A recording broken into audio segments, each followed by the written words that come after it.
Good afternoon. Probably now it's quite high. Good afternoon to everybody. It's a pleasure to be here because this is my town, first of all, and because it's a pleasure to speak about the exposure to acute and chronic hypobaric hypoxia. That could be one of the problems in high altitude population, like Peruvian one. So I hope that I can describe well the situation. Which is, first I want to start very easily, which are the physical characteristics of mountain environment. And there are several differences between the high, moderate altitude and sea level, like here in Pisa. But I focus on, particularly in the first 2 points, on reduced partial pressure of oxygen and atmospheric air and reduced barometric pressure. Why this? Because the reduction in barometric pressure is associated to a reduction in inspiratory oxygen pressure. That means that you can see here in this line, if you go up, there is a decrease of partial pressure of oxygen. That means that we have a decreasing in oxygen saturation in all the people that are exposed to hypoxia. And there is also a decreasing of carbon dioxide. So these two conditions are very important for the physiological response of the people. And according to this value of pressure, we have a definition of altitude. So low altitude is between 0 and 1,500 meters. Instead, on the other side, extreme altitude is over 5,800 meters, and over 7,000 meters we have a zone called dead zone. Why this? Because we have different physiological response at this in this different altitude. No effect between 0 and 1,500 meters is the same that at sea level. Instead, until 2,500 meters, we can understand there is some differences. If I test the subject, for example, during evaluation of maximal oxygen consumption, there is a reduction. That means there is a reduction in terms of performance in this level of altitude. Instead, over 2,500 meters, you can have problem during effort, any kind of effort. It depends of fitness and situation represents a chronic disease. Instead, in very high altitude, we can have problem also at rest condition, and certainly in extreme altitude, we can have the permanent life is impossible. We know very well that the percentage of oxygen in fresh air is 21%. So, one question, normally I ask someone one question. If I take a bottle of air at 8,000 meters, which is the percentage of oxygen that I can find into this bottle? The same that we have at the sea level, or less than the sea level? The same, because the problem is not the percentage of oxygen, but the value of the barometric pressure. So the percentage is the same, 21%, but the capacity to enter in our body decreases due to the decreasing of barometric pressure. And this is one of the most important studies that was performed from an important researcher, was Professor Angelo Mosso, that was a physiologist, that he understood that it is very important to study people at altitude, but also in rest condition, because this is one of the points to understand what's happening in this situation. And Professor Angelo Mosso had the same problem that we have now, like a researcher.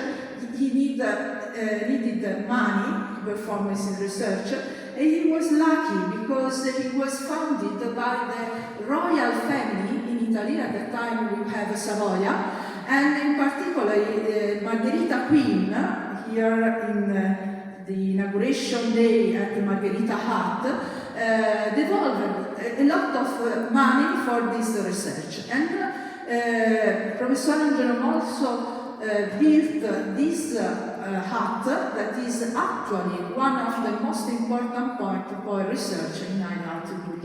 This you have the Queen in the day of the inauguration, and this you have the Margherita Hut on our day. So thanks to Angelo Mosso and thanks to other researchers, now we know a lot of things about the response to acute hypoxia. First of all, that when we are exposed to acute hypoxia, we have some cells here in the carotid, in our neck. They are stimulated and they send a lot of information and ask more and increased ventilation on one part, and there are also sympathetic activation, so an increase of heart rate, and also we have pulmonary vasoconstriction that could be the cause of pulmonary hypertension. So this response of acute hypoxia are very quick in terms of seconds.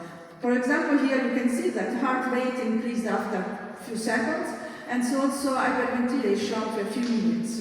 And only after a few days of staying at altitude changes the content of hemoglobin, and after 10 days changes also capillary intensity. So we have in acute exposure, we have two different conditions: ventilation heart rate that is very, very acute, and subacute exposure that cause changing of hemoglobin and capillary intensity. The respiratory behavior is probably one of the most important conditions that allow the acclimatization at altitude, and in particular the increasing of ventilation. And this is well described by all the alpinists that go at altitude. Here there is a phrase written in a book by Reynolds Messner. This is a famous alpinist that reached first the Everest peak without oxygen, and he described himself as I am not, when he is on the peak, on this peak, that is I'm nothing more than a single narrow gasping lung floating over the mist and the sun. That means that the feeling of the altitude people who stay in altitude is that the lung need more oxygen, so increase the ventilation.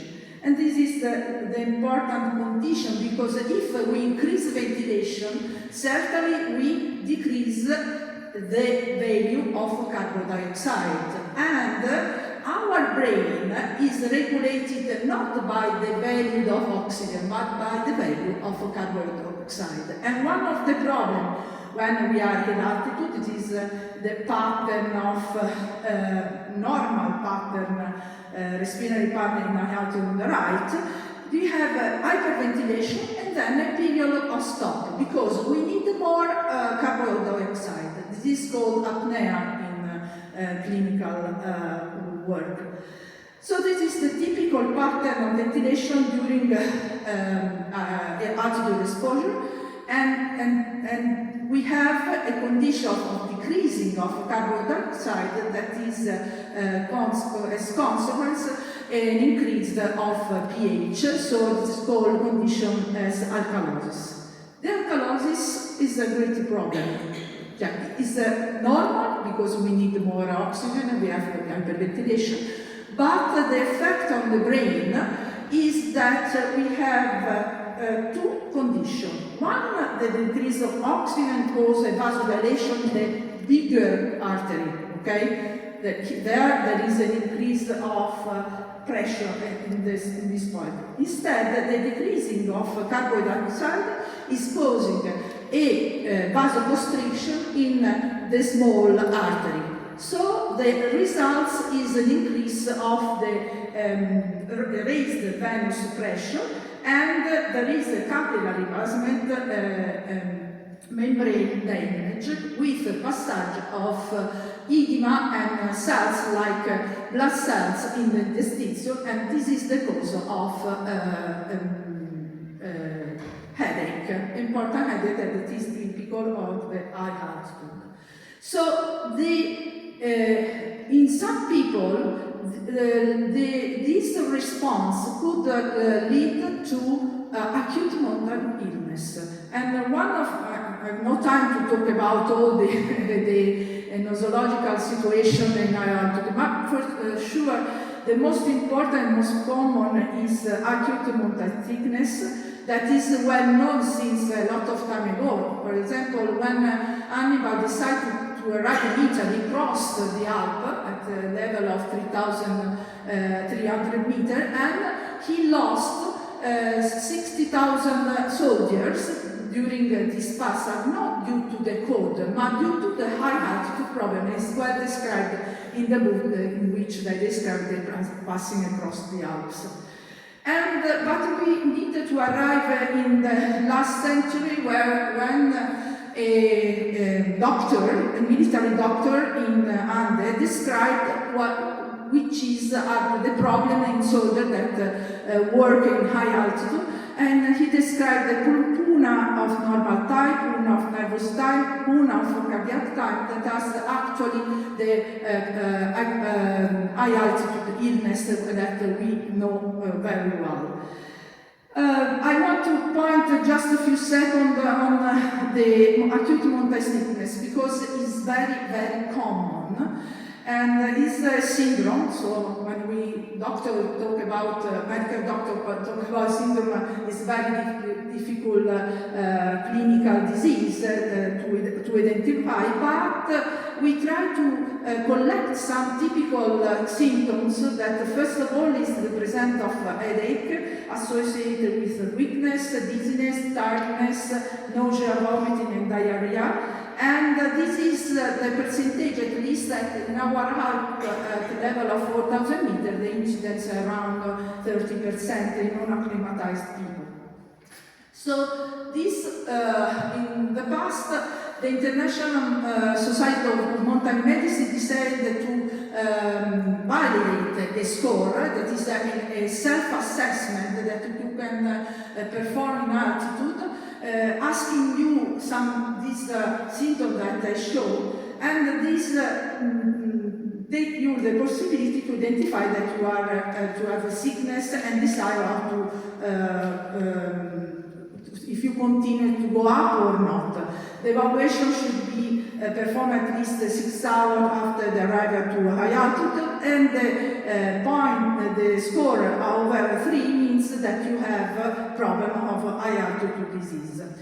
Some years ago, we performed a survey in a framework of a European study, and we give some questions tracker that go in the mountain during the summer period in Italy, and what we saw that the percentage of acute mountain sickness in the first day was around 31% and decreased during the day. So it means that acclimatization is very useful to decrease the risk of acute mountain sickness. That is one of the most important causes to call a helicopter in the Alps, actually. So we spend a lot of money going to bring people that stay not well due to this problem. And this is why this year we developed an application on Lake Louise score that is offline application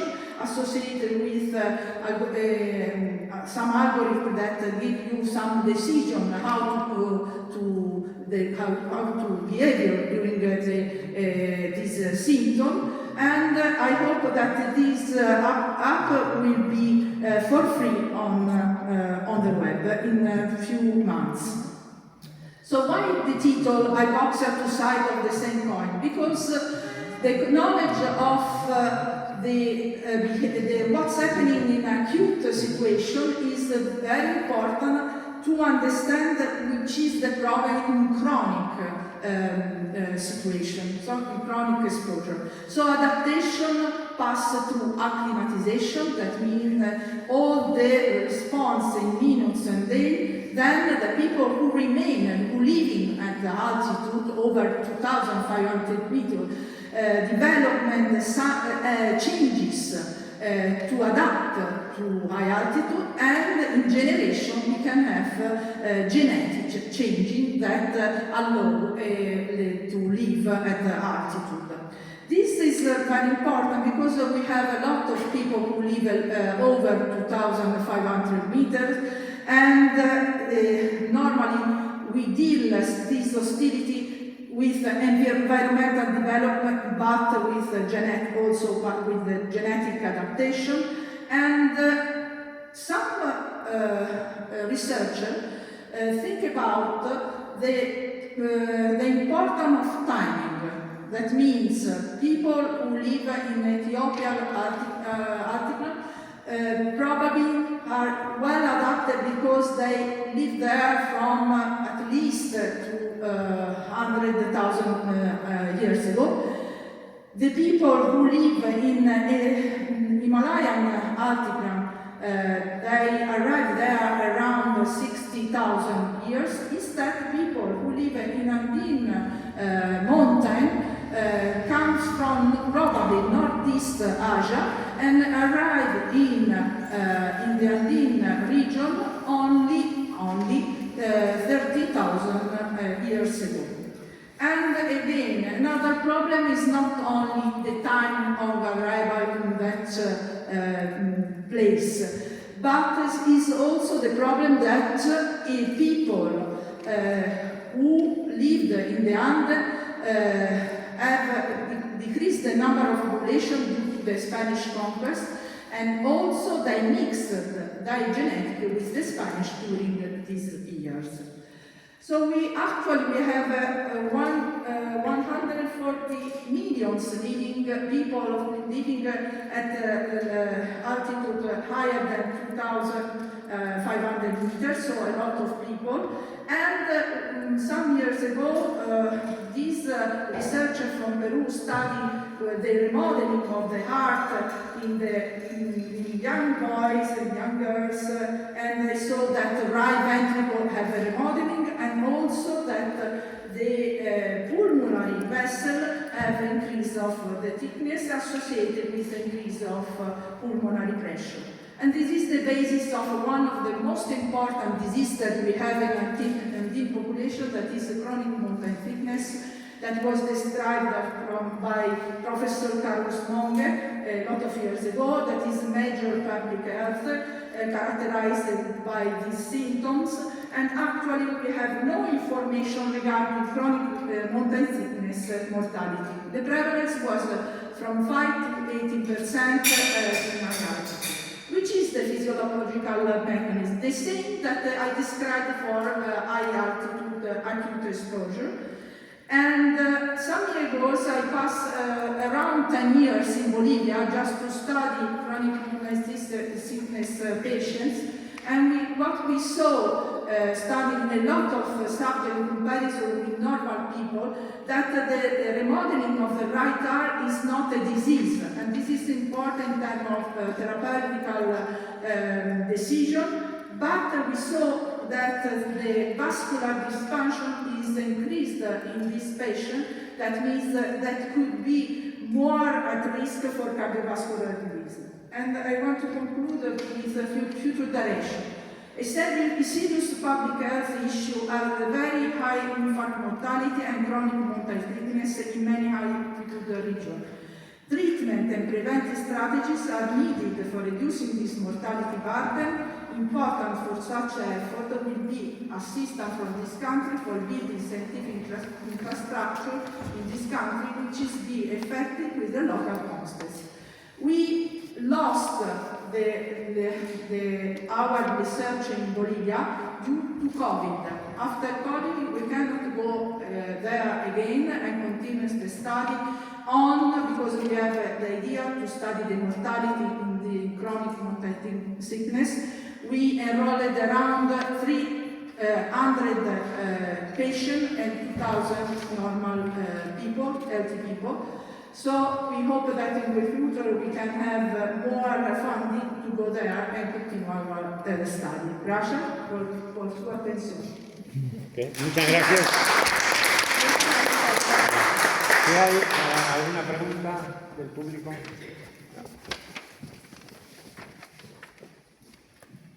Gracias. Sorry for being late. I missed the first part. But I'm glad that I came anyhow because I learned lots of things. But I thought that I was totally, I'm sure now that I was totally wrong. So I always believed that the density of oxygen decreased with altitude. And you just explained that it's not the percentage of oxygen, it's the pressure that is decreasing. And this makes a lot of sense. So this is and this is why we use hyperbaric chamber to treat this subject, not only oxygen. Now makes a lot of sense. And I had a couple of questions that you later answered. The question was about not acute but chronic problems. And you're mentioning that your future directions are going into mortality of children, which is important. What about the other aspects of chronic exposure to children?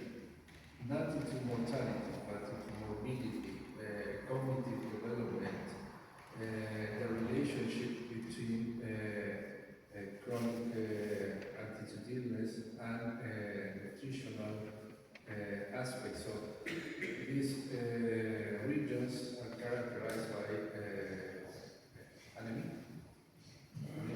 No, they are characterized not by anemia, but increase of hemoglobin and red cells. Yeah, so the opposite. But also this is America, the percentage of children with low iron Yes. is huge. So I was wondering if there could be It's two different, yes. It's not my field of research, but for sure the problem of children is very important because they have first low weight when they're born, and this is one of the problems. And what we saw, not I, but the group I work with a Swiss group that they perform a lot of study on children, and they saw that the ones that they have low birth weight have a higher pulmonary pressure during while grown up. So this could be linked to major risk of chronic mortal sickness, but we don't have the answer because we don't follow this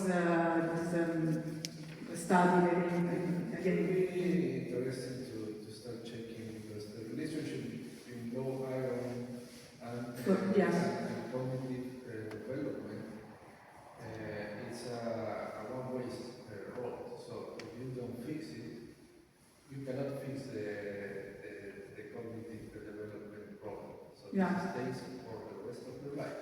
Yeah, I think it's not due to only to the iron problem. I mean, in the at least in the adult population, what we saw that the condition of hypoventilation, because they have hypoventilation, that is normal, not chronic condition, but in the people who develop chronic mortality, the hypoventilation is very, very important, and this is due that cause more hypoxemia and more increase of hemoglobin. And this, what we saw, that is associated with more cognitive impairment. We started this study in 2018, and because we have also in our group a psychiatric doctor, so we performed this study. So could be for sure malnutrition one part, but then the problem is also for oxianic response. Another question? Quick? Okay. Very short. Sure. Can you talk aloud because I'm quick?